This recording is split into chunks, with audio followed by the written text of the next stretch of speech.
Hello friends, my name is Preeti. आप देख रहे हैं एग्जाम 10 यूट्यूब चैनल।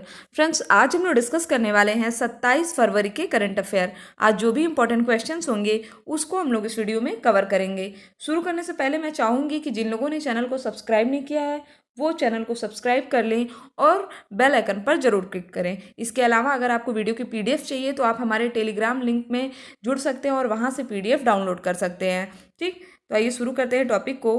पहला क्वेश्चन है हमारा, हाल ही में अंतर्राष्ट्रीय न्यायालय ने ब्रिटेन को किस द्वीप को वापस मॉरिशस को देने को कहा है। ठीक, तो मैं आपको बता देना चाहती हूँ कि देखिए, चागोस एक द्वीप है जिसको लेकर के ब्रिटेन और मॉरिशस के बीच डिस्प्यूट था। रीज़न क्या था? रीज़न ये था कि आपको पता है कि ब्रिटेन, एक समय ऐसा था कि जब ब्रिटेन ने बहुत सारे देशों को अपना उपनिवेश बना के रखा था। आपको याद होगा कि भारत भी ब्रिटेन का उपनिवेश था। ठीक, तो 19वीं शताब्दी की बात है। मॉरिशस पर उस समय ब्रिटेन का शासन था। ठीक, उस समय चागोस द्वीप को ब्रिटेन ने अपने अंडर में ले लिया और तब से इनमें आज़ादी के बाद से डिस्प्यूट हो रहा था। और अभी इंटरनेशनल जो हमारा कोर्ट है उसने अपनी सुनवाई किया और उसमें बोला कि ब्रिटेन को अब यह द्वीप खाली करके के जितनी जल्दी हो सके उतनी जल्दी यह मॉरिशस को दे दे। ठीक, मॉरिशस की अगर हम लोग बात करें तो मॉरिशस की कैपिटल है पोर्ट लुइस और यहाँ के पीएम है प्रविंद्र जगन्नाथ। प्रविंद्र जगन्नाथ का नाम लेते ही आपको याद आना चाहिए कि हमारा जो प्रवासी भारतीय सम्मेलन किया गया था 21 से 23 जनवरी के बीच। प्रवासी भारतीय का सम्मेलन कब हुआ? 21 से 23 जनवरी के बीच वाराणसी में। उसमें मुख्य अतिथि कौन थे? प्रविंद्र जगन्नाथ थे मुख्य अतिथि। अब अगर हम लोग बात करें अंतर्राष्ट्रीय न्यायालय की, तो अंतर्राष्ट्रीय न्यायालय है कहाँ पे? The Hague, Netherland. ठीक, इसका कार्यकाल कितने वर्ष का होता है? तो 9। इसके जो चीफ जस्टिस होते हैं उसका कार्यकाल कितने वर्ष का होता है?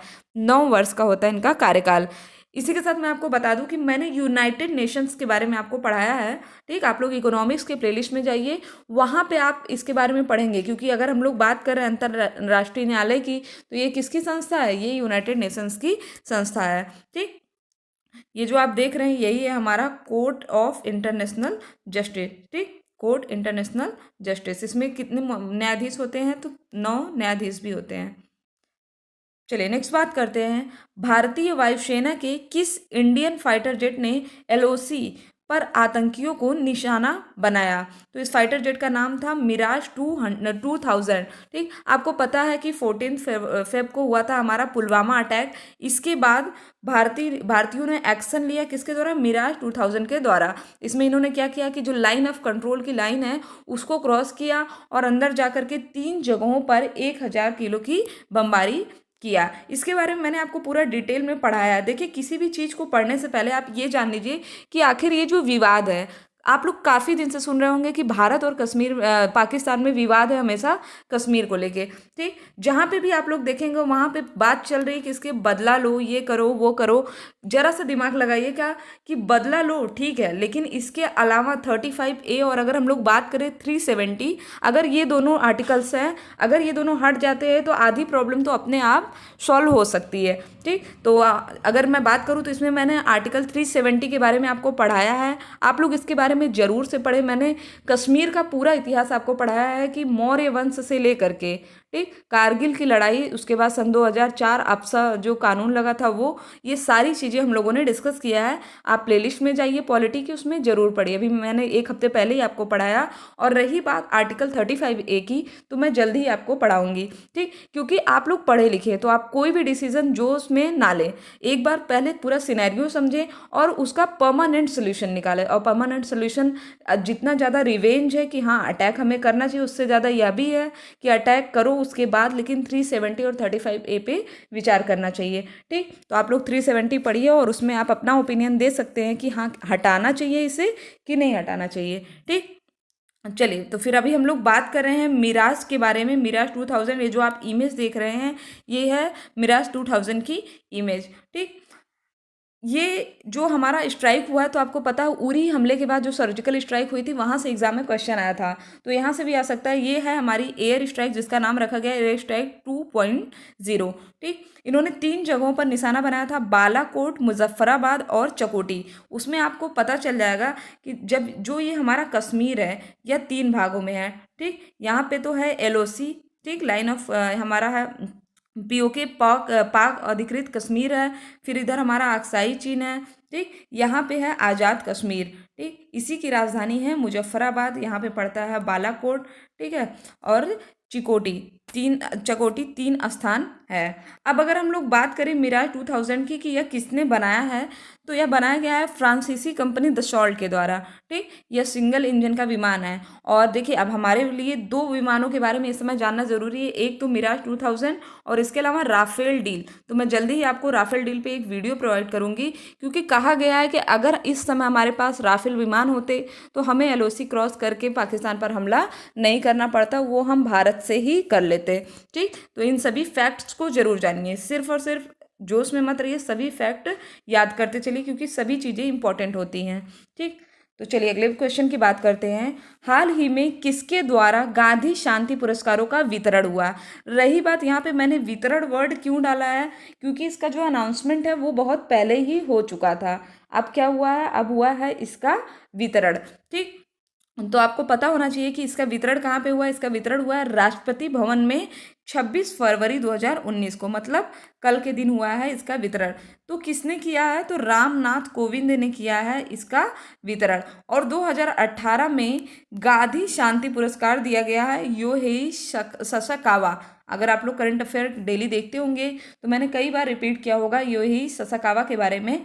ठीक, यह दिया गया इन्हें 2018 का गांधी शांति पुरस्कार, जिसकी शुरुआत कब हुई थी, 1995 में।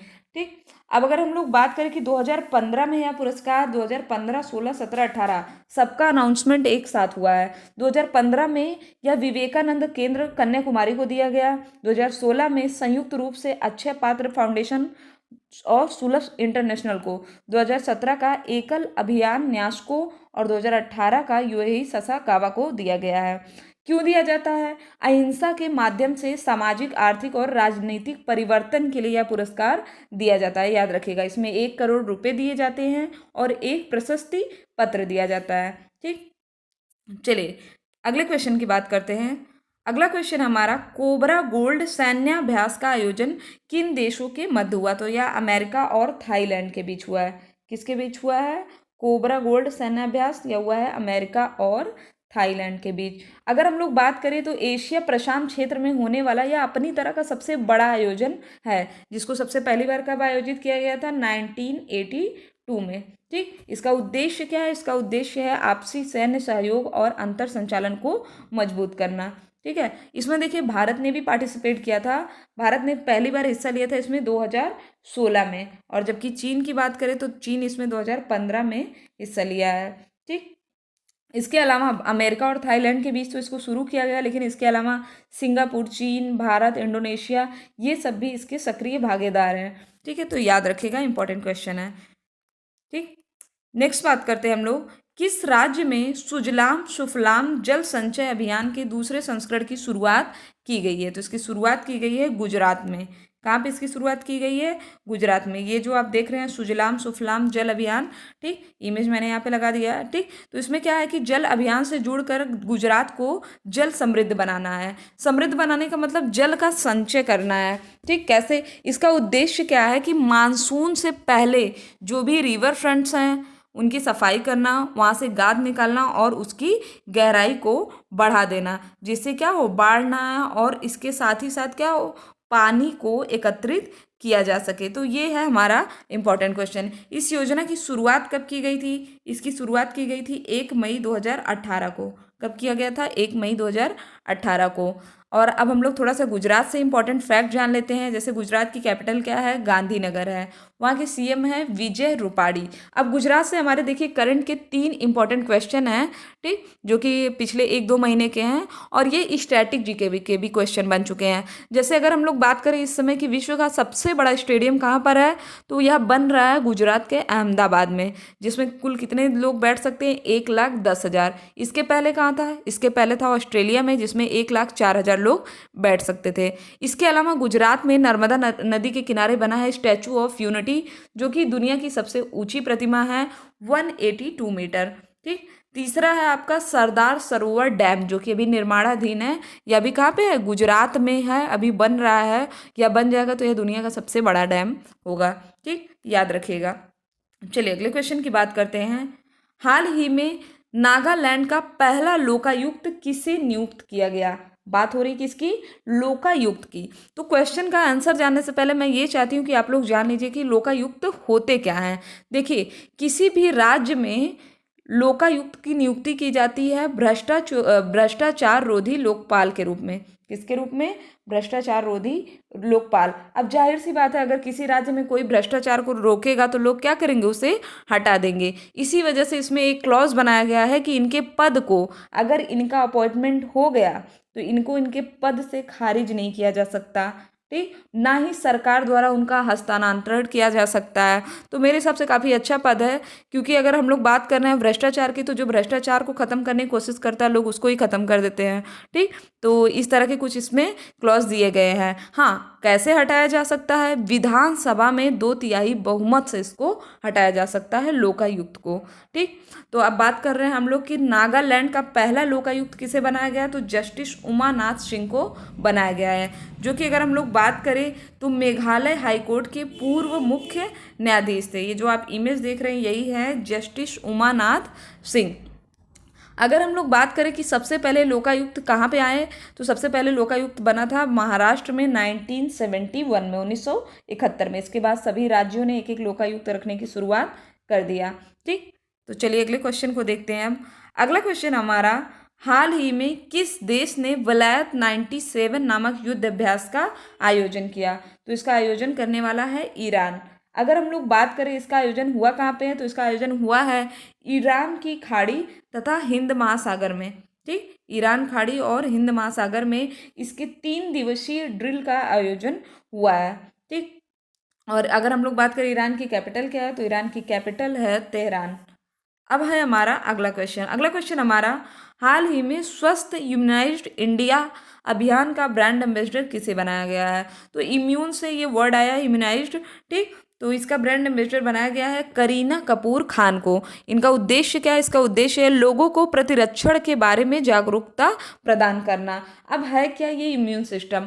आपको पता होगा कि इस बार जो नोबेल दिया गया उसमें कैंसर का उपचार इम्यून सिस्टम के द्वारा भी ढूंढा गया। तो आपको कमेंट बॉक्स में बताना है कि किसने यह ढूंढा है। इम्यून सिस्टम की बात करें तो जिसका भी इम्यून सिस्टम जितना अच्छा होता है उसे बीमारियां कम होती है। मतलब हमारे शरीर के अंदर खुद एक डॉक्टर है, खुद रोग प्रतिरक्षण तंत्र है, अगर वो मजबूत है तो हमें बीमारियां कम से कम होती हैं। ठीक, तो ये थे हमारे आज के इम्पॉर्टेंट क्वेश्चन। और अब हम लोग डिस्कस करेंगे कल के कुछ इम्पॉर्टेंट क्वेश्चन जो कि मैंने आपको पढ़ाया था। ठीक, तो मैं फटाफट क्वेश्चन बोलूँगी और आपको आंसर तुरंत कमेंट करना है। जैसे पहले हमारा क्वेश्चन है कि राष्ट्रीय युद्ध स्मारक का उद्घाटन कहाँ पे किया गया? हमारा सही आंसर होगा नई दिल्ली। नेक्स्ट है हमारा कि सुषमा स्वराज कहाँ हो रहे इस्लामिक सहयोग संगठन को संबोधित करेंगी? अबू धाबी में हो रहा है। ठीक, फिर है हमारा कि नीति आयोग ने किसके साथ मिलकर भारतीय बैंकिंग के भविष्य पर एक सम्मेलन का आयोजन किया? तो आर्थिक विकास एवं कल्याण के साथ। ठीक, फिर था हमारा कि बोट एम्बुलेंस की सेवा किसने शुरू किया? ओडिशा ने शुरू किया है बोट एम्बुलेंस की सेवा।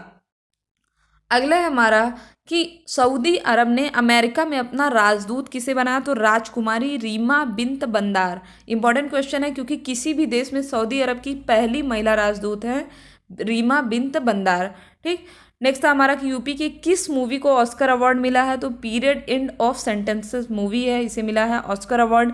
किस क्षेत्र में? तो शॉर्ट डॉक्यूमेंट्री फिल्म कैटेगरी में मिला है। अगला हमारा कि पीएम किसान योजना कहाँ से लॉन्च किया गया? या लॉन्च किया गया है गोरखपुर से। ठीक है, तो ये थे हमारे आज के इम्पोर्टेंट क्वेश्चन। आई होप कि आपको वीडियो पसंद आया होगा। अगर आपको वीडियो पसंद आया तो चैनल को सब्सक्राइब करें, शेयर करें और लाइक करना ना भूलें। डेली अपडेट्स पाने के लिए बेल आइकन पर ज़रूर क्लिक करें। Thank you friends, thank you so much.